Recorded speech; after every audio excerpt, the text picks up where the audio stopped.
একদিকে রয়েছে বাংলাদেশের সাবেক প্রধানমন্ত্রী শেখ হাসিনা, তাকে বলা হয় বাংলাদেশের সবথেকে বড় স্বৈরাচার। মুক্তিযুদ্ধের সন্তান নাতিপুতিরা কেউ মেধাবী না, যত রাজাকারের বাচ্চারা নাতিপুতি হলো মেধাবী, তাই না? অন্যদিকে রয়েছে বাংলাদেশের বর্তমান অন্তর্বর্তী সরকারের প্রধান ডক্টর ইউনূস, যিনি বাংলাদেশের একমাত্র নোবেল বিজয়ী। আজকে আবু সাঈদের কথা মনে পড়ছে আমাদের, যে আবু সাঈদের ছবি বাংলাদেশের প্রতিটি মানুষের মনে গেঁথে আছে, এটা কেউ ভুলতে পারবে না। অনেকেই প্রশ্ন তুলেছে ডক্টর ইউনূসের থেকে শেখ হাসিনা সেরা, কিন্তু আসলে সম্পদের দিক থেকে, শিক্ষাগত যোগ্যতার দিক থেকে এবং লাইফস্টাইলের দিক থেকে কে সেরা? শেখ হাসিনা এবং ডক্টর ইউনূসের মধ্যে কে কোন দিক থেকে এগিয়ে, সেটা জানবো আজকের এই ভিডিওতে। ভিডিওটি অনেক ইন্টারেস্টিং হতে চলেছে, তাই শেষ পর্যন্ত দেখতে থাকুন। তো প্রথমে শুরু করছি শেখ হাসিনাকে দিয়ে। শেখ হাসিনা জন্মগ্রহণ করেছিল 1947 সালে। তো সেই হিসেবে তার বর্তমান বয়স হচ্ছে 76 বছর। তার জন্মস্থান হচ্ছে গোপালগঞ্জের টুঙ্গিপাড়ায়। শেখ মুজিবের সবথেকে বড় সন্তান হচ্ছে তিনি। শেখ হাসিনা ছাড়াও তার আরো 4 জন ভাই বোন রয়েছে। তার বোনের নাম হচ্ছে শেখ রেহেনা, বাকি 3 ভাইয়ের নাম হচ্ছে শেখ কামাল, শেখ জামাল এবং শেখ রাসেল। 1962 সালে শেখ হাসিনা যখন স্কুলে পড়ে, তখন স্কুলের ছাত্রী হয়েও আইয়ুব বিরোধী আন্দোলনে সক্রিয় অংশগ্রহণ করে। পরবর্তীতে 1965 সালে আজিমপুর বালিকা উচ্চ বিদ্যালয় থেকে শেখ হাসিনা এসএসসি পাশ করে। এরপর সে বিশ্ববিদ্যালয়ে ভর্তি হয়। 1967 সালে বিশ্ববিদ্যালয়ে থাকা অবস্থায় শেখ হাসিনার সাথে বিয়ে হয় পরমাণু বিজ্ঞানী এম এ ওয়াজেদ মিয়ার সঙ্গে। এরপর 1973 সালে শেখ হাসিনা ঢাকা বিশ্ববিদ্যালয় থেকে বাংলায় স্নাতক ডিগ্রি অর্জন করে। শেখ হাসিনা রোকেয়া হলের সাধারণ সম্পাদক ছিলেন। এরপর 1975 সালে শেখ মুজিবকে পরিবার সহ হত্যা করা হয়। তখন শেখ হাসিনা এবং শেখ রেহেনা দেশে ছিল না, যার কারণে তারা প্রাণে বেঁচে যায়। 1981 সালে শেখ হাসিনাকে তার উপস্থিতি ছাড়াই আওয়ামী লীগের সভাপতি করা হয়। এরপর 1981 সালে বাংলাদেশে ফিরে আসে শেখ হাসিনা, আর 1982 সালে এরশাদকে ক্ষমতাচ্যুত করার জন্য আন্দোলন করেন তিনি। আর 1983 সালে শেখ হাসিনা সহ বেশ কয়েকজন আওয়ামী লীগ নেতাকে গ্রেফতার করা হয়। 1994 সালে শেখ হাসিনা ট্রেনে সফর করা অবস্থায় ঈশ্বরদীতে তার উপরে হামলা করা হয়, এমনকি তাকে লক্ষ্য করে গুলি ছড়া হয়েছিল, কিন্তু তখনও শেখ হাসিনা প্রাণে বেঁচে যায়। এরপর 1996 সালে শেখ হাসিনা প্রথমবারের মতো বাংলাদেশের প্রধানমন্ত্রী হন।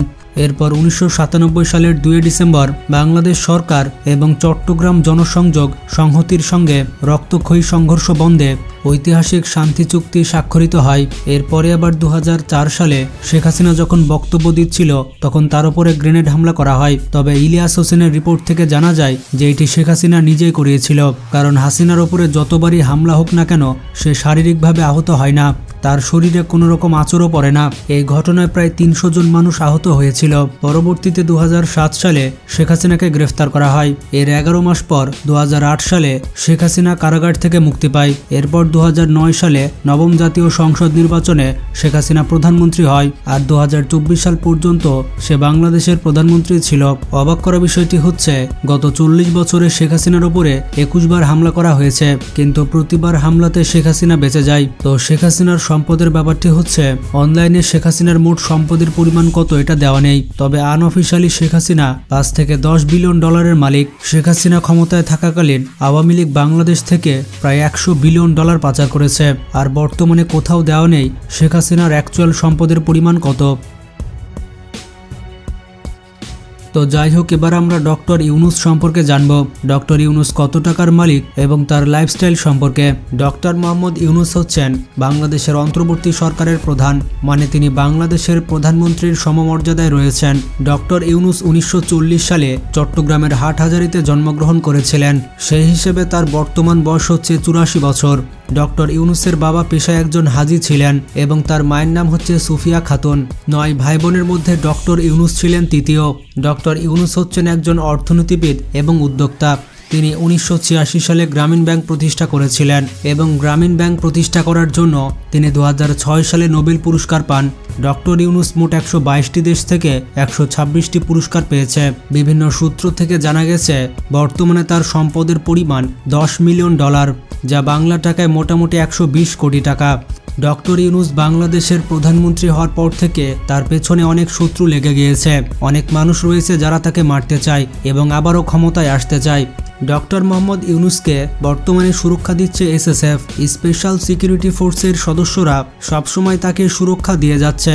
তারা যে সকল অস্ত্র ব্যবহার করে থাকে সেগুলো খুবই উন্নত মানের। সাধারণত সেনাবাহিনীর অফিসার এমনকি নৌবাহিনীর অফিসারও এসব অস্ত্র চালাতে পারে না। স্পেশাল সিকিউরিটি ফোর্স তাদের যাত্রা শুরু করেছিল 1982 সালে। বাংলাদেশের সাবেক রাষ্ট্রপতি হোসেন মোহাম্মদ এরশাদ স্পেশাল সিকিউরিটি ফোর্স প্রতিষ্ঠা করেছিলেন। বর্তমানে এই বাহিনীর সদস্য সংখ্যা প্রায় 2000। ডক্টর ইউনূস যখন যেখানে যাবেন তখন সেই জায়গার নিরাপত্তা দিয়ে থাকে special security force. Doctor Yunus যদি কোনো জনসভায় যান তখন তার বেশ কয়েকদিন আগে থেকেই স্পেশাল ফোর্সের সদস্যরা সেই এলাকায় পৌঁছে যায় এবং সেই এলাকা পর্যবেক্ষণ করবে। যদি স্পেশাল সিকিউরিটি ফোর্সের মনে হয় কোনো ব্যক্তি মোহাম্মদ ইউনূসের ওপর আক্রমণ করতে পারে, তখন এসএসএফের সদস্যরা শত্রুপক্ষ কিছু বুঝে ওঠার আগেই তার ওপর আক্রমণ করে ধরাশায়ী করে ফেলবে। কোনো ব্যক্তিকে শ্যুট করার জন্য এসএসএফের কোনো পারমিশনের প্রয়োজন হয় না। ডক্টর ইউনূসের সুরক্ষা ব্যবস্থার অন্যতম মাধ্যম হচ্ছে গাড়ি। বর্তমানে তিনি ব্যবহার করছেন মার্সিডিজ S650 গার্ড। পৃথিবীর অন্য সকল দেশ প্রধান যেমন কিম জং উন এবং ভ্লাদিমির পুতিন এই গাড়িটি ব্যবহার করে থাকে। এমনকি ভারতের প্রধানমন্ত্রী নরেন্দ্র মোদী এই মডেলের গাড়ি ব্যবহার করে থাকে। পৃথিবীতে যত ধরনের বন্দুক রয়েছে সকল বন্দুক ব্যবহার করলেও এই গাড়িটির বুলেট প্রুফ গ্লাস ভাঙা যাবে না। তাছাড়া গাড়িটিতে যত বোমা হামলা করুন না কেন এই গাড়িটির কোনো ক্ষতি হবে না। এছাড়া গাড়িটির সাথে সরাসরি স্যাটেলাইট কমিউনিকেশন সিস্টেম রয়েছে। গাড়িটির ভেতর আলাদা করে অক্সিজেন সাপ্লাই এবং এয়ার সাপ্লাইয়ের ব্যবস্থা রয়েছে। গাড়িটির টায়ার যদি পাংচার হয়ে যায় তাহলে এই অবস্থায় গাড়িটি 80 কিলোমিটার পর্যন্ত যেতে পারবে। এছাড়া ডক্টর ইউনূস ব্যবহার করে থাকে মার্সিডিজ G63 AMG। এটি হচ্ছে পৃথিবীর সবথেকে সুরক্ষিত এসইউভি। এটি হচ্ছে বুলেট প্রুফ এবং গ্রেনেড প্রুফ এসইউভি। ডক্টর ইউনূসের গাড়ি বহর যখন যায় তখন এইরকম গাড়ি আপনি লক্ষ্য করবেন। ডক্টর ইউনূস যেখানেই যাবে এই গাড়িটি তার আশেপাশে থাকবে। এই গাড়িটির ওপরে রয়েছে রেডিও কন্ট্রোল ডিভাইস। এই যন্ত্রের কাজ হচ্ছে ডক্টর ইউনূসের আশেপাশে যদি কেউ রিমোট কন্ট্রোল দিয়ে বোমা হামলা করতে চায় তাহলে এই যন্ত্রটি সেই রিমোটের নেটওয়ার্ক জ্যাম করে দিবে। ডক্টর ইউনূস দেশের এক জায়গা থেকে অন্য জায়গায় যাওয়ার জন্য MI-8 হেলিকপ্টার ব্যবহার করে থাকেন। পৃথিবীর সবথেকে শক্তিশালী হেলিকপ্টারের মধ্যে এটি অন্যতম। এই মডেলের হেলিকপ্টার ব্যবহার করে থাকে ভ্লাদিমির পুতিন এবং নরেন্দ্র মোদী।